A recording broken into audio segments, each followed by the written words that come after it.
El olor a sal y a pintura fresca debería haber sido un bálsamo, la promesa de la paz que Kenan Adebayo había venido a buscar a Punta Serena. En su pequeño patio, los geranios que acababa de plantar ofrecían manchas de un rojo vibrante contra la cal impoluta de la pared, un contraste que a él, ilustrador de profesión, le pareció perfecto. 32 años, una vida de grises urbanos a sus espaldas y la esperanza de encontrar un lienzo en blanco en este rincón costero de Cádiz. La casa era modesta, un antiguo almacén de pescadores reconvertido con más encanto que metros cuadrados, pero con una ventana que se abría al azul infinito del Atlántico. Kenan sonrió, sintiendo por primera vez en mucho tiempo que quizás, solo quizás, había encontrado su sitio. La ilusión, sin embargo, era tan frágil como el cristal de mar que recogía en la orilla. Al tercer día, mientras volvía de la tienda de ultramarinos con una bolsa de pan y fruta, lo vio. Ricardo Balbuena, el cacique no oficial de la zona, el hombre cuya leyenda de prosperidad y mano de hierro precedía su presencia. Balbuena, de unos 50 y tantos, vestido con un lino que susurraba riqueza discreta, lo observaba desde el porche de su imponente villa, que coronaba la pequeña colina que dominaba esta parte del pueblo. No era una mirada, era una tasación. Kenan sintió un escalofrío familiar, el mismo que le recorría la piel en los barrios elegantes de Madrid, cuando su presencia parecía una errata en un texto pulcro. «Buenos días», dijo Kenan, con un asentimiento. El aire olía a jazmín y a mar, pero de repente también a algo rancio. Balbuena tardó un instante en responder, sus ojos grises, fríos como el Cantábrico en invierno, recorriéndolo de arriba abajo. «Días», concedió al fin, el tono tan ajustado como el nudo de su corbata inexistente.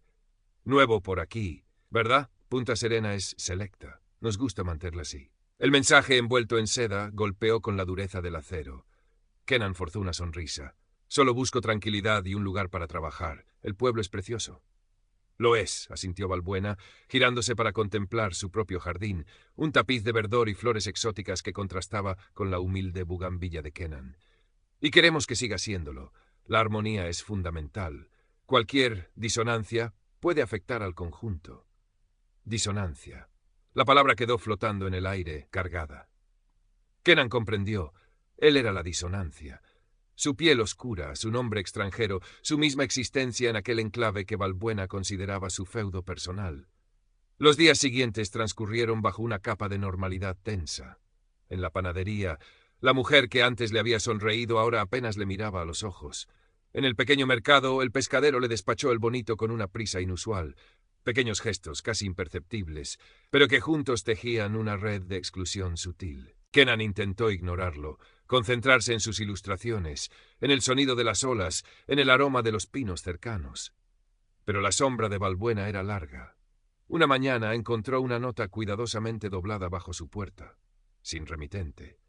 La caligrafía, elegante e inclinada, informaba de que la comisión de vecinos de la urbanización Las Brisas, una entidad de la que Kenan no tenía noticia y a la que su modesta casa apenas colindaba, había recibido múltiples quejas sobre la alteración estética de su fachada. Concretamente, el color azul añil que había elegido para sus contraventanas, un tono común en muchos pueblos blancos andaluces, pero al parecer, en Punta Serena, y más específicamente cerca del reino de Balbuena, resultaba ofensivo. Se le sugería encarecidamente considerar un blanco hueso más acorde con el entorno inmediato. Kenan releyó la nota, sintiendo cómo la sangre le hervía lentamente. No había firma, solo la mención a esa fantasmagórica comisión. Pero la mano de Ricardo Balbuena era inconfundible. Era el primer movimiento abierto, la primera escaramuza en una guerra no declarada. Miró sus contraventanas, el azul vibrante contra el blanco, y por un momento sintió el impulso de arrancarlas. Luego, una oleada de obstinación lo recorrió. Había venido buscando paz, pero no la compraría al precio de su dignidad. Aquella tarde, mientras el sol se hundía en el océano tiñendo el cielo de naranjas y violetas, Kenan mezcló un poco de pintura azul que le había sobrado y retocó una pequeña lasca que había saltado en una de las contraventanas. Fue un acto pequeño, casi infantil, pero para él significó plantar una bandera. La disonancia no se iba a callar tan fácilmente. El acoso, sin embargo, apenas había comenzado. Una semana después de la nota, Kenan se despertó con un olor nauseabundo. Alguien había vaciado una bolsa de basura, con restos de pescado y verdura podrida, justo delante de su puerta. No había forma de probar quién había sido, pero el mensaje era claro. Limpió el desastre con el estómago revuelto y una creciente sensación de rabia impotente. Empezó a sentirse observado. Cada salida de casa era un ejercicio de tensión, escrutando las ventanas de las casas vecinas, buscando una mirada hostil, una sonrisa burlona. Intentó hablar con algunos vecinos, buscando una explicación, quizás una alianza. La mayoría evitaba su mirada, murmuraban excusas y se escabullían. Solo Carmen, una viuda de 70 y tantos años que vivía 2 casas más allá y cuyo jardín era un abigarrado paraíso de geranios y rosales, le ofreció una taza de café y unas palabras de consuelo velado. «Este pueblo es muy de don Ricardo», le dijo en voz baja mientras removía el azúcar en su café. Tenía unos ojos vivaces y tristes a la vez. Mucha gente le debe favores, o simplemente le tiene miedo. Tiene mano larga en el ayuntamiento, en todo. Y no le gusta que nadie le lleve la contraria ni que se salga de lo que él considera correcto. Hizo una pausa, mirando por la ventana hacia la imponente villa de Valbuena. Usted es diferente, hijo, y eso, a gente como él, le molesta más que una piedra en el zapato. «¿Diferente por el color de mis contraventanas, Carmen?», preguntó Kenan con amargura. Carmen suspiró. «Ojalá fuera solo eso, cariño, ojalá». Las palabras de Carmen, aunque no ofrecían una solución, le dieron a Kenan una extraña sensación de validación. No estaba loco. Lo que estaba sucediendo era real, y tenía un nombre. La presión aumentó. Un día, al volver de un paseo por la playa para intentar aclarar sus ideas, encontró una de las macetas de su patio delantero rota en el suelo, la tierra desparramada. Otro día recibió una llamada del ayuntamiento, una queja anónima por ruidos molestos procedentes de su casa durante la noche.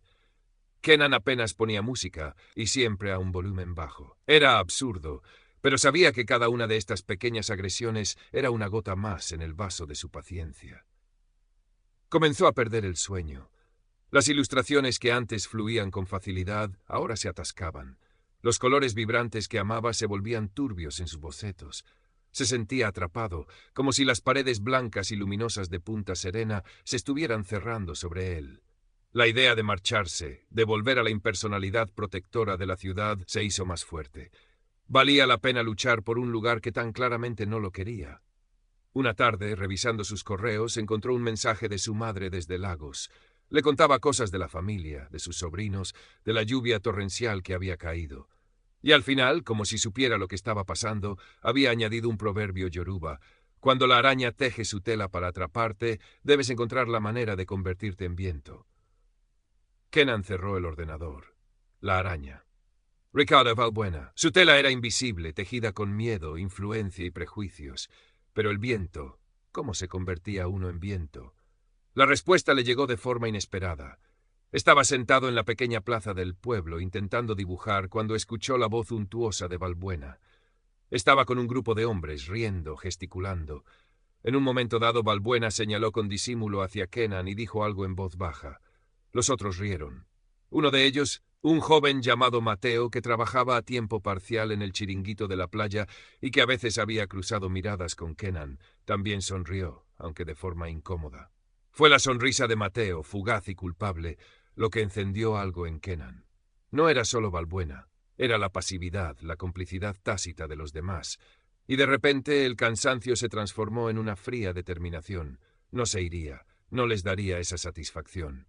Si Valbuena quería guerra, la tendría, pero no sería una guerra de gritos ni de enfrentamientos directos. Sería una guerra de inteligencia, de paciencia. La araña era astuta, pero el viento podía ser persistente e impredecible. Esa noche, Kenan sacó su viejo móvil y activó la grabadora de voz. Abrió un nuevo documento en su ordenador y empezó a escribir. Fecha, hora, incidente, detalles, todo. Cada mirada, cada palabra, cada acto de sabotaje. La tela de araña, pensó, también estaba hecha de hilos, y él iba a empezar a tirar de ellos, uno por uno. Los días siguientes fueron una prueba de nervios. Kenan adoptó una fachada de normalidad, saludando a Valbuena con una cortesía distante cuando se cruzaban, ignorando las miradas hostiles en el pueblo. Pero por dentro estaba alerta, registrando cada detalle. La maceta rota, el intento de que el fontanero local no tuviera tiempo para arreglar una pequeña fuga en su casa, el comentario inocente de la bibliotecaria sobre cómo algunas personas no entienden las costumbres locales. Todo iba a su diario digital, a veces acompañado de una foto discreta tomada con el móvil. Carmen se convirtió en una fuente de información invaluable. Sin preguntarle directamente, Kenan aprendió de ella sobre otros incidentes en el pasado. Pequeños comerciantes que habían visto sus licencias revisadas misteriosamente después de un desacuerdo con Balbuena, vecinos cuyas solicitudes de obras menores se habían atascado indefinidamente. Nada tan personal ni tan claramente motivado por el racismo como lo suyo, pero sí un patrón de abuso de poder. Un sábado por la mañana, mientras Kenan estaba en el mercado, Balbuena se acercó a él, su sonrisa más lobuna que afable. Adebayo, dijo, casi paladeando el apellido. He oído que sigue usted con sus colorines en las ventanas. Algunos vecinos están preparando una carta formal al ayuntamiento. Ya sabe, por el tema de la armonía visual. Una pena que tengamos que llegar a estos extremos, pero la comunidad es lo primero. Kenan lo miró fijamente. Entiendo, don Ricardo, y yo estoy preparando mi propia documentación sobre la armonía y otras cosas. La sonrisa de Balbuena vaciló una fracción de segundo. No sé a qué se refiere, dijo, recuperando la compostura. Creo que sí lo sabe, replicó Kenan, y por primera vez vio una chispa de incertidumbre en aquellos ojos grises. El apoyo de Mateo llegó de forma inesperada. Una tarde, mientras Kenan intentaba enviar unos archivos pesados y la conexión a Internet de su casa fallaba, fue al único cibercafé del pueblo, un local oscuro y regentado por un hombre taciturno. Mateo estaba allí, en uno de los ordenadores. Cuando Kenan tuvo problemas con el sistema de pago, Mateo se acercó y le ayudó, con una mezcla de timidez y decisión. «Lo que te está haciendo Balbuena no está bien, tío», murmuró Mateo cuando terminaron, mirando a su alrededor para asegurarse de que nadie los oía. «Muchos lo sabemos, pero es Balbuena. Tiene a medio pueblo cogido». «Lo sé, Mateo. Gracias. Si necesitas, no sé, algo con el ordenador o si oigo algo», ofreció Mateo, encogiéndose de hombros. Era una oferta vaga, pero para Kenan significó mucho. Ya no estaba completamente solo. Con la información que Carmen le había proporcionado y la ayuda ocasional de Mateo, quien tenía más oído en ciertos círculos del pueblo, Kenan empezó a investigar discretamente algunas de las inversiones comunitarias de las que Balbuena se jactaba. Proyectos que habían costado mucho dinero al ayuntamiento, pero cuyos resultados eran cuestionables. Contratos adjudicados a empresas de amigos de Balbuena. No buscaba un escándalo, solo entender mejor la red de su adversario. La tensión llegó a un punto crítico una mañana de julio. Kenan recibió una citación oficial del ayuntamiento. No era por sus contraventanas. Era una orden de inspección de la estructura de su casa, alegando denuncias anónimas sobre posibles irregularidades que podrían afectar a la seguridad del edificio. Su casa, un antiguo almacén de pescadores, era sólida como una roca, pero la intención era clara: encontrar cualquier pretexto para declararla inhabitable, para expulsarlo. Kenan sintió un sudor frío. Esto era más serio. Balbuena estaba subiendo la apuesta. Esa misma tarde, Balbuena, al frente de su autoproclamada comisión vecinal, convocó una asamblea informativa urgente en la pequeña plaza junto a la iglesia. El tema oficial: preocupaciones sobre el mantenimiento y la seguridad de ciertas propiedades en el casco antiguo. El tema real, Kenan lo sabía, era él. La plaza estaba más concurrida de lo habitual. El sol de la tarde caía a plomo y el aire estaba cargado de una electricidad palpable. Balbuena, en el centro, flanqueado por dos de sus acólitos, empezó a hablar con su habitual mezcla de falsa preocupación y autoridad. Habló de la importancia de preservar Punta Serena, de los estándares, de la responsabilidad colectiva. Luego, sin nombrar directamente a Kenan, empezó a describir ciertas situaciones que ponían en riesgo el valor y la tranquilidad de la comunidad, aludiendo a propiedades descuidadas y a elementos discordantes. Kenan escuchaba, de pie al fondo de la multitud, sintiendo las miradas curiosas y hostiles. Su corazón latía con fuerza, pero sus manos estaban firmes. En la mochila que llevaba cruzada, su tablet contenía meses de meticulosa documentación. Cuando Balbuena hizo una pausa dramática, esperando el asentimiento de la multitud, Kenan levantó la voz. «Disculpe, don Ricardo. Ya que parece que esta reunión se ha convocado por mi causa, me gustaría decir unas palabras». Un murmullo recorrió la plaza. Balbuena lo miró, sorprendido primero, luego con una sonrisa condescendiente. «Adelante, señora de Bayo, ilústrenos». Era una invitación al linchamiento público. Kenan avanzó lentamente hacia el centro. Conectó su tablet a un pequeño altavoz portátil que Mateo, previsor, le había conseguido. «Gracias», dijo, su voz clara y firme resonando en el silencio expectante. «¿Han oído ustedes a don Ricardo hablar de armonía, de estándares de la comunidad? Yo también creo en esas cosas, por eso me mudé a Punta Serena. Pero la armonía no puede basarse en la intimidación ni en la exclusión». Comenzó a detallar con calma y precisión cada incidente de acoso que había sufrido. La nota sobre las contraventanas, la basura en su puerta, las macetas rotas, las falsas quejas de ruido, la citación para la inspección estructural. Mientras hablaba, imágenes aparecían en la pantalla de la tablet, que iba pasando entre algunos de los asistentes más cercanos. Fotos de los daños, capturas de pantalla anónimas de comentarios despectivos en un foro local que Mateo había rastreado. «Esto», continuó Kenan, «no es preocupación por la comunidad. Esto es un acoso personal y sistemático. Y me pregunto por qué. Quizás porque el color de mis contraventanas no le gusta a alguien. O quizás», hice una pausa, mirando directamente a Balbuena, «porque el color de mi piel no encaja en su visión de Punta Serena». Un jadeo colectivo. La acusación directa de racismo flotó en el aire pesado. Balbuena palideció visiblemente bajo su bronceado. «Eso es una calumnia intolerable», exclamó, intentando recuperar el control. «Este hombre está intentando victimizarse». Pero Kenan no había terminado. «Y mientras se me acosa por el color de unas persianas, me pregunto si la misma diligencia se aplica a otros asuntos. Por ejemplo, el proyecto de remodelación del paseo marítimo, presupuestado en una cantidad considerable, adjudicado a una empresa de un primo segundo suyo, don Ricardo, y que después de 2 años sigue presentando deficiencias notables». En la tablet mostró un par de artículos de un blog local crítico que Mateo había encontrado, con fotos de las chapuzas del paseo. Ahora el murmullo era de asombro e indignación. Las miradas se volvieron hacia Balbuena, interrogantes, acusadoras. Fue entonces cuando Carmen, pequeña pero erguida, avanzó desde la multitud.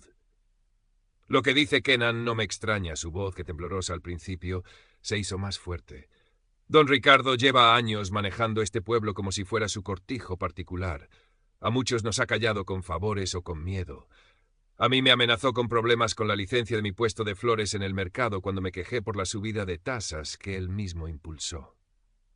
Un silencio, luego voz alzó. Era Mateo. Yo he visto cómo don Ricardo hablaba de Kenan con desprecio y cómo intentaba que otros le hiciéramos el vacío. Me da vergüenza haberle seguido la corriente alguna vez». Miró a Kenan. «Lo siento». La fachada de Ricardo Balbuena se estaba desmoronando. Intentó farfullar una defensa, hablar de malentendidos, de envidias, pero su voz carecía de convicción. La multitud, que minutos antes parecía dispuesta a secundarlo, ahora lo observaba con una mezcla de desconfianza y rabia contenida. Algunos empezaron a irse, meneando la cabeza. Otros cuchicheaban entre ellos, señalando a Balbuena. En ese momento 2 figuras se abrieron paso entre la gente. Eran agentes de la Guardia Civil. Uno de ellos se dirigió a Balbuena. «Don Ricardo Balbuena, ¿nos permite unas palabras en privado? Hemos recibido cierta información que requiere su atención inmediata». La información, supo Kenan más tarde, no provenía directamente de su intervención, sino de una investigación paralela que un concejal de la oposición en el ayuntamiento, alertado por los rumores crecientes y quizás por alguna filtración anónima de alguien que había estado en la plaza, había instado a la delegación provincial. Las acusaciones de Kenan simplemente habían sido la chispa que encendió la mecha. Balbuena, lívido, acompañó a los agentes. Su arrogancia se había esfumado, reemplazada por una expresión de pánico mal disimulado. La asamblea se disolvió en un caos de comentarios y especulaciones. Kenan se quedó allí, en medio de la plaza, respirando con dificultad, la adrenalina todavía recorriendo sus venas. Carmen le puso una mano en el brazo. «Bien hecho, hijo. Hacía falta que alguien tuviera el valor». Mateo le dio una palmada en la espalda, una sonrisa de alivio en su rostro. Los días siguientes fueron extraños. Punta Serena era un hervidero de rumores. Se supo que la investigación sobre Balbuena abarcaba no solo posibles irregularidades en contratos municipales, sino también denuncias por coacciones y tráfico de influencias. Su imperio de miedo e influencia empezó a desmoronarse. Algunos de sus más fieles seguidores le dieron la espalda. Otros intentaron distanciarse públicamente. Para Kenan el cambio fue gradual, pero perceptible. Las miradas hostiles disminuyeron. Algunas personas que antes lo ignoraban ahora lo saludaban con un tímido «buenos días». El panadero le sonrió por primera vez en meses. Recibió una disculpa formal del ayuntamiento por la errónea notificación de inspección de su casa, alegando un error administrativo. No hubo una victoria clamorosa, ni un desfile por las calles. El racismo no desapareció de la noche a la mañana, ni las estructuras de poder cambiarían por completo. Pero algo fundamental se había roto: el silencio, la impunidad. Kenan había demostrado que una sola voz, armada con la verdad y la determinación, podía desafiar la tiranía, por muy arraigada que pareciera. Decidió quedarse en Punta Serena. Su lucha le había costado noches de insomnio y momentos de profunda desesperación, pero también le había revelado una fortaleza que no sabía que poseía, y le había granjeado el respeto y la amistad de personas como Carmen y Mateo. Una tarde, semanas después de la asamblea, Kenan estaba en su pequeño patio, terminando una ilustración. Los colores eran vivos, la luz radiante. El azul de sus contraventanas, intacto, brillaba bajo el sol andaluz. Carmen le trajo un trozo de bizcocho casero. Mateo pasó camino de la playa y lo saludó con un gesto cómplice. Kenan levantó la vista hacia el mar. El olor a sal y a pintura fresca ahora sí era un bálsamo.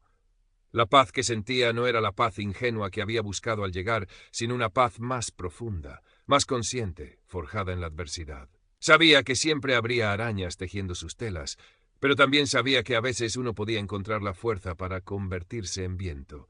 Y eso, en el pequeño pueblo de Punta Serena, había marcado toda la diferencia.